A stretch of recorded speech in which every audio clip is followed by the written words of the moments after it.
The question at the heart of a new national debate is both simple and deeply complex. How much information should banks be allowed, or required, to collect about the people seeking to buy a home? This issue is stirring passionate arguments across the country, touching on privacy, fairness, and the very meaning of equal opportunity.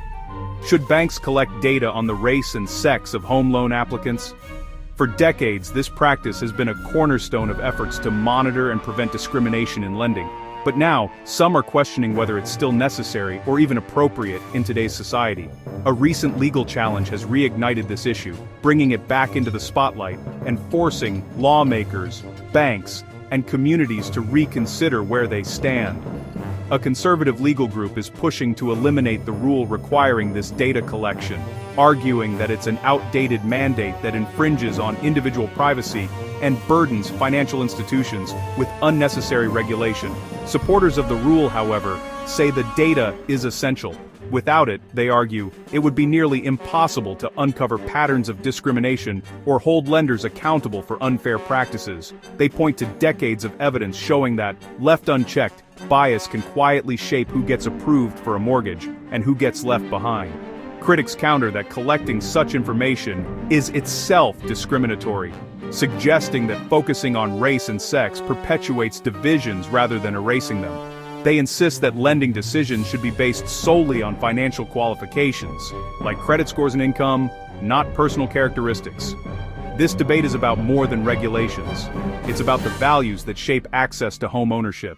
It's about whether we believe transparency leads to justice, or whether true fairness means treating everyone exactly the same regardless of background. The challenge comes amid a broader political push to roll back diversity, equity, and inclusion policies in many sectors, not just banking. Across the nation, similar debates are playing out in schools, workplaces, and government agencies, reflecting a larger struggle over how, or whether, to address inequality. The outcome of this legal battle could reshape how banks interact with home buyers for years to come, influencing not just paperwork, but the lived experiences of millions of Americans seeking a place to call their own. At stake are two competing visions of fairness in one of life's most important financial decisions: the chance to own a home. Is fairness about equal treatment or about equal outcomes? The answer could redefine the American housing landscape. As we explore this issue, we'll see how the American dream of homeownership hangs in the balance, and how the choices we make today will echo for generations to come. Regulation C is a cornerstone of American financial law, designed to enforce the Home Mortgage Disclosure Act, or HMDA. This regulation plays a crucial role in shaping the way banks and lenders operate, especially when it comes to home loans. At its core, Regulation C is about transparency and accountability in the mortgage industry, ensuring that the process of lending is open to public scrutiny.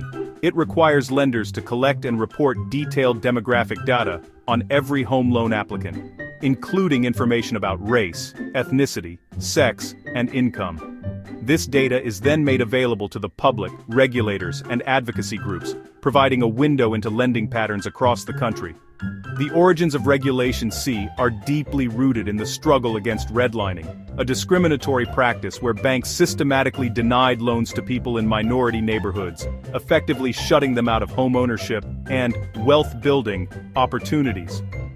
In response to mounting public pressure and evidence of widespread discrimination, Congress passed the Home Mortgage Disclosure Act in 1975. The goal was to shine a light on lending practices by making data public, so that communities, journalists, and policymakers could identify and address unfair treatment. The importance of Regulation C only grew after the 2008 financial crisis, when the housing market collapse exposed new vulnerabilities and inequities in the system. In response, Congress expanded the rule, granting the newly created Consumer Financial Protection Bureau, or CFPB, greater authority to collect more detailed and comprehensive mortgage data. The ultimate aim of Regulation C is to ensure that lenders make decisions based solely on financial qualifications, like creditworthiness and income, rather than on personal characteristics such as race, gender, or ethnicity. By holding lenders accountable, the rule seeks to level the playing field for all Americans pursuing the dream of home ownership. Today, Regulation C provides regulators and watchdogs with a granular, data-driven view of mortgage lending. This allows them to spot patterns of unfair practices, investigate complaints, and push for reforms where needed. Supporters of Regulation C argue that transparency is the foundation of fair access to credit. They believe that by making lending data public, the rule empowers communities to demand equal treatment and helps policymakers craft better laws to protect consumers. However, critics contend that the rule's logic is flawed and may even have unintended negative consequences. Some argue that the burden of data collection is costly for lenders, while others worry that the focus on demographic data could lead to new forms of bias or privacy concerns. The ongoing debate centers on a fundamental question: does collecting and publishing this data truly prevent discrimination, or could it inadvertently perpetuate the very biases it seeks to eliminate?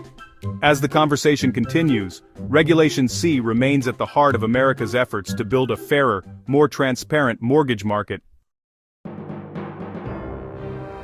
America First Legal, a conservative legal group, has petitioned the Consumer Financial Protection Bureau to eliminate Regulation C. The group, known for challenging DEI initiatives, argues that requiring race and sex data in mortgage applications is unconstitutional. President Gene Hamilton claims the rule invites discrimination rather than preventing it. America First Legal believes lenders should focus solely on financial qualifications, not demographic categories.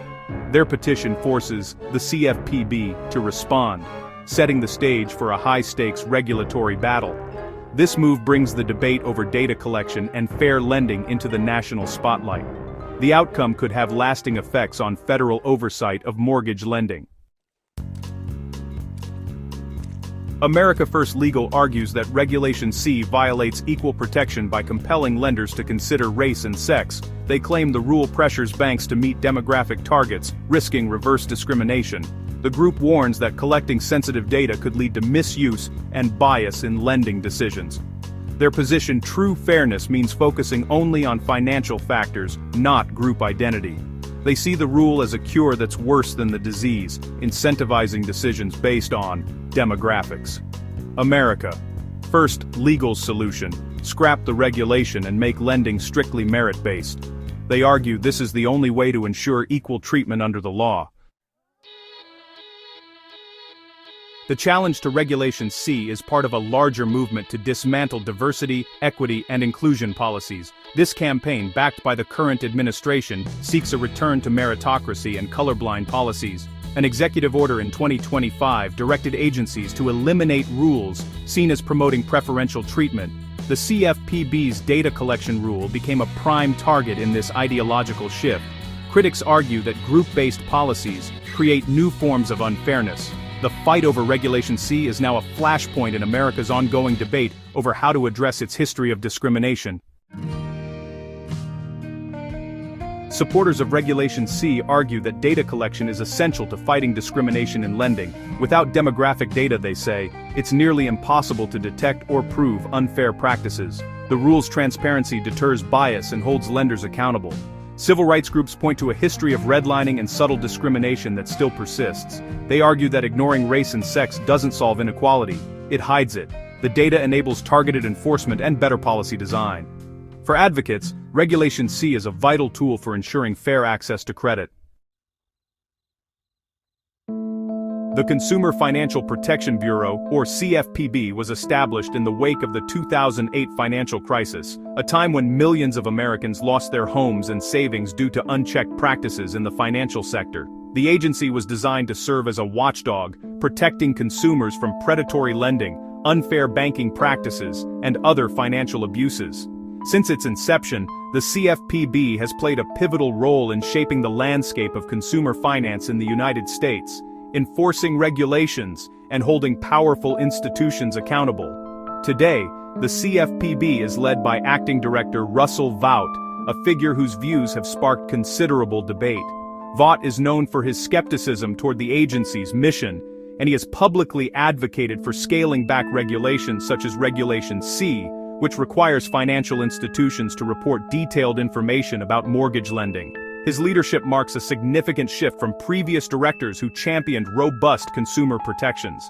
Despite the change in leadership, the CFPB remains bound by law to enforce consumer protection statutes. Its dedicated staff continues to investigate complaints, monitor industry practices, and ensure that financial institutions comply with federal regulations, even as the agency's priorities are being reconsidered. This has created a unique tension within the agency. On one hand, the CFPB is tasked with upholding its original mandate to protect consumers.